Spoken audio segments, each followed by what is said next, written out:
फांसी दो, बेटे के हत्यारों को फांसी दो, फांसी दो, फांसी दो, फांसी दो, बेटे के हत्यारों को फांसी दो, फांसी दो, तेरे कातिल जिंदा है, तेरे कातिल जिंदा है, तेरे कातिल जिंदा है, फांसी दो, फांसी दो, फांसी दो, फांसी दो। राजधानी दिल्ली के अमर कॉलोनी इलाके में 17 वर्षीय युवक की रेस्टोरेंट के बाहर गोली मारी गई थी।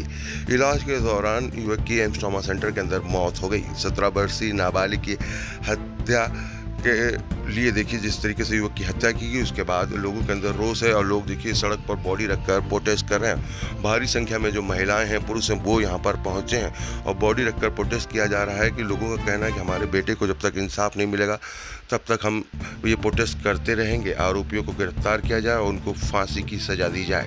आइए आपको सुनाते हैं, देखिए किस तरीके से मृतक परिवार के जो घर के लोग हैं उन्होंने क्या कहा और साथ ही साथ लोगों के अंदर किस तरीके का गुस्सा है, उसकी तस्वीरें हम आपको दिखा रहे हैं। तस्वीरें छतरपुर इनकलेव की, जहाँ पर ये प्रोटेस्ट जो है वो किया जा रहा है, जिसकी तस्वीरें हम आपको दिखा रहे हैं। किस तरीके से युवक की जब हत्या की खबर आई उसके बाद से ही लगातार इलाके में तनाव था और इलाज के दौरान युवक की मौत हुई। आपको बता दें पिछले दिनों जो है युवक को अमर कॉलोनी रेस्टोरेंट के बाहर, जहां पर वो अपनी एक महिला मित्र के साथ भोजन कर रहा था, तभी कुछ युवकों ने जाकर उस पर ताबड़तोड़ गोली चलाई, जिसमें युवक की इलाज के दौरान मौत हो गई।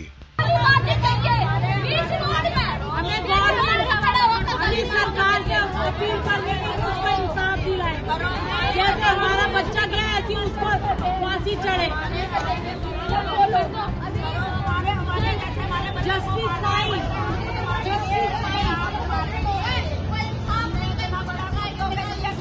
कुत्ते आएंगे हमारे भैया को मार के चले जाएंगे।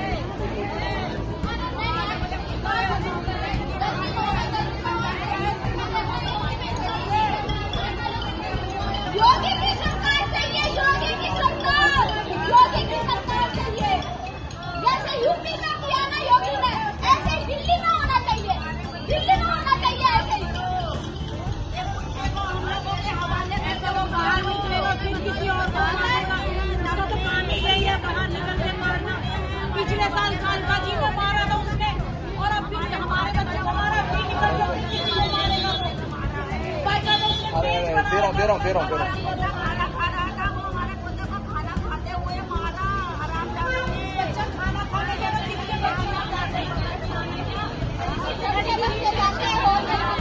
मेरा नाम प्रीति है। मैंने छोटा सा उसको इतना बड़ा किया, उसको स्कूल में पढ़ाया लिखाया, सब कुछ किया। इतने छोटे से बड़ा किया बच्चा, आप पूछो, मैं तो माँ से पूछो, माँ के दिल पे क्या एक औलाद थी उसकी, उससे पूछो। जिस तरीके से मेरे भतीजे को मारा गया, उस लड़के को भी वही गोली मार के उस दर्द का एहसास दिलाना चाहिए कि कैसे दर्द होता है। एक माँ, पूरा परिवार, खानदान कैसे यहाँ बिखरा पड़ा हुआ है। तुम लोग की औलाद थी हमारी, अगर आप कुछ कर सकते तो हमारी यही मांग पूरी कर दीजिए, बस उन्हें सजा दिला दीजिए। पहले तो हमें मतलब नहीं था, हमें था कि हमारा बच्चा ठीक हो जाए, लेकिन अब कुछ बचा ही नहीं, हमारे पास कुछ नहीं बचा। उस बच्चे के चला गया। अब ये है कि उसको कम से कम इंसाफ दिलाया जाए, उसकी आत्मा को शांति दिलाई जाए। हमें सारे न्यूज चैनल से ये अपील है कि ज्यादा से ज्यादा सब उसको प्रोटेक्ट करें। देखो जैसे हुआ है वैसे उसके पूरे परिवार को नाश करना चाहिए और पूरे परिवार का नाश करो। जितने लोग हैं सबके पूरे परिवार का नाश करो, जो हमारा न्याय करो सब लोग। हम कुछ नहीं जानते, हम कुछ नहीं जानते। हमारे पोते में जैसे हुआ है इंसाफ दिलाओ, हाँ इंसाफ दिलाओ। हमारे जैसे